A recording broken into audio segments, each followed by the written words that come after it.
अरहत वाङ्मय में कहा गया है, धम्मज्जियम च व्यवहारम बुद्धे हायरियम सया तमायरंतो व्यवहारम गरहम नाभिगच्छै। आदमी के जीवन में कर्तव्य का बहुत महत्व होता है। जो आदमी अपने कर्तव्य के प्रति जागरूक रहता है वह एक अच्छे इंसान का जीवन जी सकता है। और जो लोग कर्तव्य और अकर्तव्य को नहीं जानते हैं उनका अनिष्ट भी हो सकता है। परम पूज्य आचार्य तुलसी के कर्तव्य षट्त्रिंशिका ग्रंथ में कहा गया है, स्वे कर्तव्यम अकर्तव्यम विदन्ति नहि ये जनाः यदा कदाप्यनिष्टम स्यादिह तेषामतर्कितम्। जो लोग अपने कर्तव्य और अकर्तव्य को नहीं जानते हैं उनका कभी भी ऐसा अनिष्ट हो सकता है जिसके बारे में उन्होंने कल्पना भी न की हो। कर्तव्य जिसका जो होता है वह उसके लिए महत्वपूर्ण होता है। कर्तव्य अलग अलग हो सकता है परंतु जिसका जो कर्तव्य है उसमें आदमी प्रमाद नहीं करे, यह अपेक्षा होती है। माता पिता का संतान के प्रति कर्तव्य होता है और लालन पालन सेवा के अलावा अच्छे संस्कार माता पिता देते हैं तो वह भी एक अच्छा काम हो सकता है।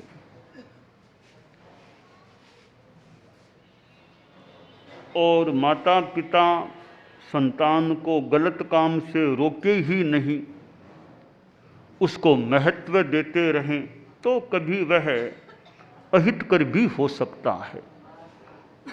एक युवक था, वह चोरी किया करता था।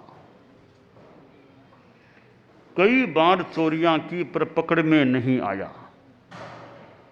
आखिर एक बार रंगे हाथों पकड़ा गया और फिर तो पीछे उसके द्वारा की गई चोरियों का राज भी खुल गया। अनेक चोरियां सिद्ध हो गई कि उसी ने की थी। राजा के पास मामला गया कि यह चोर है, आज तो पकड़ा गया है रंगे हाथों। पहले भी जो कई चोरियां हुई थी जिनके बारे में कोई सोर्स प्राप्त नहीं हो रहा था, आज रहस्य खुल गया। अनेक चोरियों को करने वाला यही चोर है। राजा ने अर्जेंट मीटिंग बुलाई, मंत्री आदि लोग बैठे कि इसको दंड क्या दिया जाना चाहिए। काफी बहस चर्चा हुई राजा के सामने। आखिर यह निष्कर्ष यही निकला चिंतन का कि ऐसे व्यक्ति जो शहर को बहुत परेशानी में डाल देते हैं, कड़ा कुछ नहीं किया जाएगा तो चोरियां कैसे रुकेगी। चोरी भी इसने बड़ी बड़ी चोरियां भी की हैं। तो राजा ने निर्णय दे दिया कि इसको फांसी की सजा सुनाई जा रही है। फांसी का दिन तय हो गया तो उस चोर से पूछा गया कि अंतिम इच्छा बता सकते हो, कुछ इच्छा हो तो उसने कहा कि अंतिम इच्छा एक ही है, मैं अपनी माँ से मिलना चाहता हूँ। कि ठीक है माँ को यहाँ बुला लेते हैं। उसकी माँ को बुलाया गया तो माँ निकट आई, वह युवक था माँ की ओर आगे बढ़ा रही हूँ, माँ का नाक चबा के खाने लग गया। वो कई राजकीय लोग बोले रहे इस अंतिम समय यह घिनौना कार्य करते हो, माँ के साथ ऐसा व्यवहार करते हो। तब वह युवक बोला कि भी मन में एक मेरे आक्रोश आ गया कि आज मुझे जो ये यानी अब जो फांसी मिलने वाली है उस फांसी के मिलने में माँ का भी बड़ा योगदान है। कि माँ का योगदान कैसे? तो वह कई अधिकारियों के सामने युवक बोला कि मैं स्कूल जाना जब मैंने शुरू किया था, पहली क्लास में मैं पढ़ता था, तो पाटी बरता होता है, वो बरते से पाटी पर एक आध दुआ सब लिखते थे। तो मैंने मेरे एक साथी जो विद्यार्थी था उसकी जेब में से उसका बरता चोरी के रूप में निकाल लिया, अपनी जेब में डाल लिया। मैं घर गया और माँ से कहा आज ये बरता है वो मैं चोरी करके लेके आया हूँ। तो माँ ने कहा शाबाश, अच्छा काम किया, एक बरता लेकर के आ गया। तो माँ ने मुझे शाबाशी दी थी। कुछ दिनों बाद मैं एक छात्र दूसरे छात्र की एक सादी कॉपी, बिना लिखी सादी कॉपी थी, वो मैं उसके बस्ते में से निकाल करके लेके आ गया। फिर माँ से बोला आज मैं ये कॉपी चुरा के लाया हूँ। माँ ने पीठ थपथपाई, हाँ बेटा बहुत अच्छा किया, एक कॉपी लेके आ गए। यूँ फिर मैंने किताब की चोरी की। फिर मैंने स्कूल के ऑफिस में से मौका देखा, कुछ रुपये लेके आ गया। यूँ 5-7 बार स्कूल में चोरी की बचपन में। हर बार माँ मुझे वर्धापित करती, शाबाशी देती, तो मेरा वो उत्साह बढ़ता गया चोरी के मामले में। फिर मैंने स्कूल तो छोड़ दी, फिर मैं घरों में चोरी करने लग गया। तो घरों से सामान लाता तो माँ तो भी मुझे शाबाशी देती गई। तो फिर मैं बढ़ता गया, राजमहल तक मैंने चोरी करने का प्रयास कर लिया, आखिर मैं पकड़ा गया। तो मेरा यह युवक बोला कि मेरी माँ मेरे सामने खड़ी है, मैं माँ के सामने कहता हूँ कि जिस दिन पहली बार मैंने चोरी करके वो बर्ता लेकर आया था, मैंने माँ से कहा कि ये बर्ता चुरा के लाया हूँ। माँ थोड़ा सा मुझे डांटती कि आइंदा ऐसा काम कभी मत करना, इस बर्ते को वापस दे के आओ, वापस दे देना। थोड़ा कड़ाई से कहती, कम से कम शाबाशी तो नहीं देती माँ मुझे, तो शायद मैं इस दिशा में आगे नहीं बढ़ता। तो माँ ने मेरा रास्ता साफ करते गई, मुझे आगे बढ़ाते गई, प्रोत्साहन देती गई, तब मैं नामी चोर बन गया। आज अब मुझे फांसी की सजा अब मिलने वाली है। इस फांसी की सजा मिलने में सहयोगी मेरी माँ भी है। इसलिए मेरे मन में माँ के प्रति आक्रोश जागा रे, माँ ने क्यों नहीं मुझे पहले दिन डांटा या रोका कि चोरी नहीं करना चाहिए। तो माता पिता का कर्तव्य मान लें, कुछ भी मान लें, कि अच्छे संस्कार देना, अपनी संतान को अच्छे संस्कार देना। कैसे देना, एक दूसरी बात है, कहानी मान लें जो भी। एक लड़का विदेश गया, तो विदेश से उसने कुछ गहने आभूषण एक पेटी में डाल के माँ के लिए देश में भेजे। माँ के पास सामान पहुँचा, पत्र भी था कि मैं तुम्हारे लिए गहने भेज रहा हूँ। तो माँ ने गहनों को देखा, बहुत कीमती आभूषण हैं, मेरे बेटे में इतनी उर्मा तो नहीं है कि अभी गया इतना जल्दी कमाई करके इतने गहने भेज दे, कहीं न कहीं से चोरी की है इसने, पक्का मुझे अनुमान है। तो माँ ने पत्र भेजा कि बेटा मैं सामान वापस लौटा रही हूँ, मेरे अनुमान से तुमने कहीं से चोरी की है, जहाँ से चोरी की वापस यह सामान वहीं रख दो, मैं चोर की माँ बनना नहीं चाहती। बेटा ने वापस पत्र दिया कि माँ तुम्हारा अनुमान सही है, मैंने चोरी करके ये सामान भेजा था, अब तुमने कह दिया है, अब मैं सामान को वापस दे दूंगा, लौटा दूंगा, और आइंदा कभी ऐसा काम करूंगा नहीं। अब यह संस्कार देने की बात हो गई। तो अपने कर्तव्य के प्रति जागरूक रहना। संतान का भी माता पिता के प्रति कर्तव्य होता है कि संतान कैसा व्यवहार करती है माँ बाप के साथ। माँ बाप की अवज्ञा कर, बेटा माँ बाप की अवज्ञा करता है, माँ बाप को आसातनापूर्ण दृष्टि से देखता है, अच्छी बात को भी सम्मान नहीं देता है, मुँह से ऐसे शब्द भी माँ बाप के लिए बोल देता है जो नहीं बोलने चाहिए।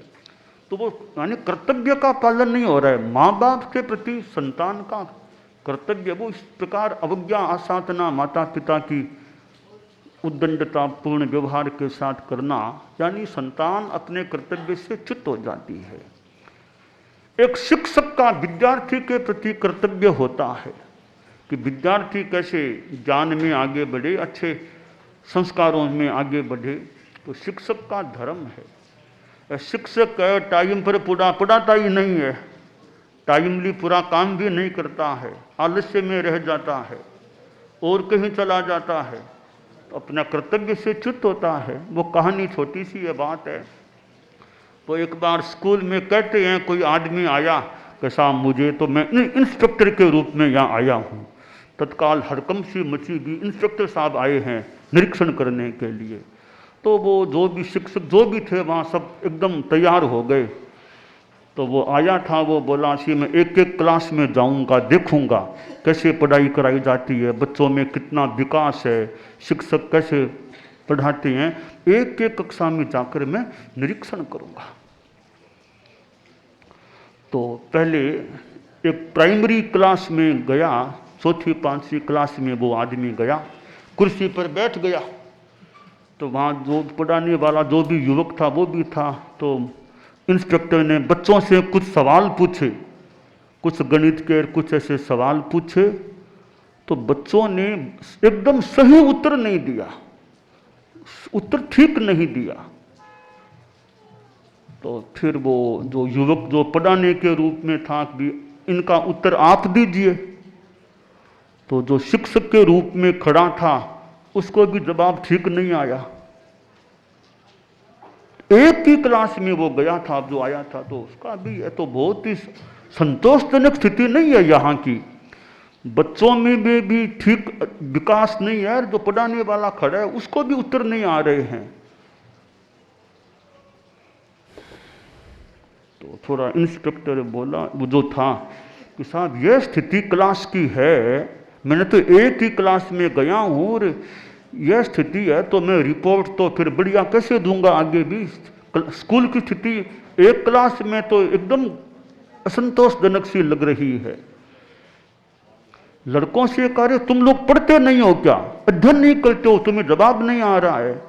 तो वो 15-20 बच्चे बैठे थे गांव के। तो उनमें से एक बच्चा खड़ा हुआ कि सर आपको सही जानकारी दे देते हैं, हम वास्तव में इस क्लास के विद्यार्थी नहीं हैं, हम विद्यार्थी नहीं, हम तो गांव के बच्चे हैं, भेड़ बकरियां चराने वाले बच्चे हैं। हमको तो आज हमारे साथी बच्चों ने कहा कि हम तो आज नहीं जाएंगे स्कूल, आज हमारी जगह तुम लोग बैठ जाना क्लास में, तुमको 10-10 पैसे दे देंगे, तुम वहाँ जाकर के बैठ जाना। तो हम तो 10-10 पैसे हमको दिए और हम यहाँ आकर के बैठ गए। बाकी हम यहाँ के कोई विद्यार्थी नहीं, हम तो गांव के सामान्य बच्चे हैं, भेड़ बकरियाँ चराने वाले बच्चे हैं, तो असली विद्यार्थी हम हैं ही नहीं। अच्छा ये बात है। तो कहा मास्टर साहब आपको अध्ययन नहीं है क्या, आपने कोई बीएड ऐसा कुछ भी किया नहीं है क्या, आप पूरा उत्तर नहीं दे पा रही हो।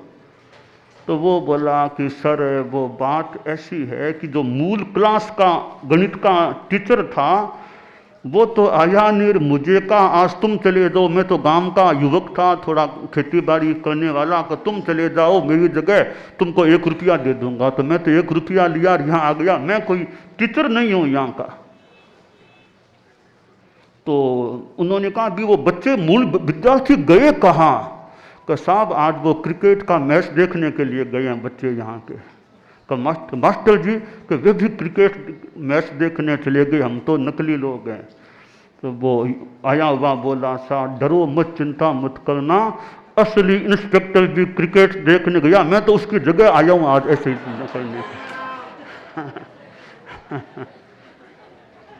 तो ऐसी स्थिति है, तो कर्तव्य का पालन नहीं, फिर क्रिकेट के लिए स्कूल ऐसी हो जाए तो फिर खैर। तो जो हमारे जीवन में कर्तव्य का महत्व है कि किसका क्या कर्तव्य है। सरकार का अपना कर्तव्य होता है, प्रजा का अपना कर्तव्य होता है। अब उदाहरण के लिए देखिए, अब सरकार की ओर से क्या होता है और प्रजा जनता की ओर से क्या होता है, वो बात में यत्किंचित अंतर भी हो तो हो। बहुत वर्षों पहले आचार्य तुलसी दिल्ली में विराजमान थे। दिल्ली में अनुव्रत भवन है, वहां विराजे हुए थे। बहुत पुरानी, राजीव गांधी तत्कालीन प्रधानमंत्री होते थे। तो राजीव गांधी जी अनुव्रत भवन में आए थे, आचार्य तुलसी के पास आए थे। मैंने सुना था, जितना मुझे याद आ रहा है उसका भाव बता रहा हूं। तो आचार्य तुलसी ने बात बात में पूछ लिया कि प्रधानमंत्री जी, आप गरीबों के लिए क्या करते हो, गरीबों के लिए आपकी क्या योजना है, आप गरीबों के लिए क्या काम करते हो। तो प्रधानमंत्री जी कहते हैं कि बोले आचार्य जी, अब गरीबों के लिए हम काम तो करते हैं, ध्यान भी देते हैं, हमारे सामने एक बड़ी समस्या है, भ्रष्टाचार की समस्या है हमारे सामने। हम अगर गरीब के लिए 1 रुपया निर्धारित करते हैं तो गरीब के हाथों में तो 15 पैसे ही पहुंचते हैं, बाकी सारा बीच में ही चला जाता है। यह भ्रष्टाचार की समस्या है हमारे सामने, इसका क्या उपाय है, जो भी। तो यानी सरकार का जो मान लो कर्तव्य जनता की सेवा का है, पैसे की व्यवस्था भी कर देते हैं। अब बीच में जो अफसर कह दें, अधिकारी जो भी, अगर वो कहीं गड़बड़ी कर दें तो गरीब के पास तो पूरा पैसा पहुंचा नहीं, वो जो भी होता है बीच में हो गया। इधर जनता की ओर से भी देखें कि जनता को जो टैक्स चुकाना होता है, सरकार को जो देना है, वो पूरा चुकाती नहीं है मान लो, तो उधर भी समस्या है। तो कर्तव्य ऐसा तत्व है कि वो मानो एक सबके लिए मुख्यतया ध्यातव्य होता है कि मेरा क्या कर्तव्य है। एक साधु है, उसका काम है मान लो धर्मोपदेश देना करना, तो उसका वो अपना वो काम करे भी, लोगों में कैसे धर्म की जागरण आए, कैसे अच्छे संस्कार आए, लोगों में सद्बुद्धि रहे, सदाचार रहे, सद्विचार रहे। इस दृष्टि से जितना हो सके साधु अपना काम करे, जिसका जो कर्तव्य होता है। तो हमारी दुनिया में अनेक लोग ऐसे भी मिल सकते हैं जो कर्तव्य निष्ठ हैं, अपने कर्तव्य के प्रति जागरूक हैं, और ऐसे भी मिल सकते हैं जिनके मन में कर्तव्य के प्रति पूरी निष्ठा, अच्छी निष्ठा नहीं भी है। अब कईयों में सेवा की भावना होती है, वो थोड़ा खुद तकलीफ पाकर के भी दूसरों की सेवा करने को तैयार हो जाते हैं। हमारे साधुओं संस्था में अब कोई साधु अपनी खुद की नींद कम लेकर के भी सेवा के लिए तत्पर रहते। नींद भले कम ले लेंगे, बीच में उठना पड़ेगा तो उठ जाएंगे, तो सेवा करनी है तो बहुत कर्तव्य की भावना कह दें, सेवा की भावना कह दें। एक साधु की सेवा के लिए, किसी की सेवा के लिए खुद की नींद भी डिस्टर्ब हो रही है तो हो रही है, बार बार बैठना उठना, पास में बैठना, तो सेवा की एक भावना की बात। आचार्य भिक्षु के पास मुनिश्री खेतसी जी स्वामी थे। कोई रात को स्वामी जी को, भिक्षु स्वामी को जागना पड़ा होगा तो खेतसी को भी उठना पड़ा। तो बाद में कहते हैं दिन में जो भी खेतसी स्वामी बोले कि गुरुदेव रात को तो आपको बार बार जागना पड़ा, स्वास्थ्य ठीक नहीं रहा था। तो स्वामी जी ने कहा, रे गत रात्रि में मेरे बार बार जागने का काम पड़ा, तुमको भी जागना पड़ा, उठना पड़ा, आज भी पता नहीं कैसी स्थिति रहेगी, आज कुछ भी हो जाए तुमको जगाने का त्याग है, तुमको आज नहीं उठाऊंगा मैं, कुछ भी हो जाए बोले, तुमको उठाने का त्याग है। अब देखिए सेवा की भावना। वो शिष्य थे खेतसी स्वामी, वो बोले गुरुदेव यह क्या त्याग किया आपने, मुझे जगाने का त्याग क्यों किया, मुझे तो सेवा का मौका मिले, इसमें क्या दिक्कत है कि मैंने तो त्याग कर दिया है। खैर आपने त्याग किया है मुझे जगाने का, अब मैं कह रहा हूं आज मुझे रात में सोने का ही त्याग है, मैं सोऊंगा ही नहीं आज रात में, आपके पास जागरूक बैठा रहूंगा। अब यह कर्तव्य भावना कह दें, सेवा भावना कह दें कि गुरु की सेवा करनी है तो सोना क्या, जागना है आज तो ये गृहस्थों में भी कई बड़े एक कर्तव्य की भावना वाले मिल सकते हैं। तो आदमी राजनीति में काम करे, एक समाज में काम करे, कहीं भी काम करे, जो जिस क्षेत्र में है उसमें अप्रामाणिकता न हो, आलस्य न हो, यानी अच्छे कार्य के करने में, संपादन में प्रमाद न हो, तो यह जागरूकता, अलर्टनेस होती है, कर्तव्य के प्रति अच्छी भावना होती है, तो आदमी अपने जीवन में आगे भी बढ़ सकता है और आत्मा का कल्याण का कार्य भी अच्छे कार्यों से, धार्मिक कार्यों से वह भी हो सकता है। तो साधु गांवों में जाते हैं, जगह जगह नगरों आदि में भी जाते हैं, और जो साधु उपदेश देते हैं उनके उपदेश का भी कुछ अच्छा असर पड़ सकता है। कई लोग नशा करने वाले नशा छोड़ने का संकल्प ले लेते हैं, कई लोग गलत काम, चोरी आदि का छोड़ने का नियम ले लेते। तो यानी साधुओं की ये सरिता है, साधु सरिता, सत्संग सरिता है, सत्संग की सरिता बहती है तो कईयों को अच्छा लाभ मिल सकता है। तो यह साधुओं का समागमन अपने आप में बढ़िया चीज़ है। तो आज गुसाईसर में भी हमारा आना हुआ है, तो यहाँ की जनता में भी अच्छी धार्मिक भावना बनी रहे, मंगल का। दानान सिद्धम अभय पयाणम सच्चे सुया अणवज्जं वयंती तवे सुया उत्तम बंभचेरम लोगुत्तमे समणेणाय पुत्ते।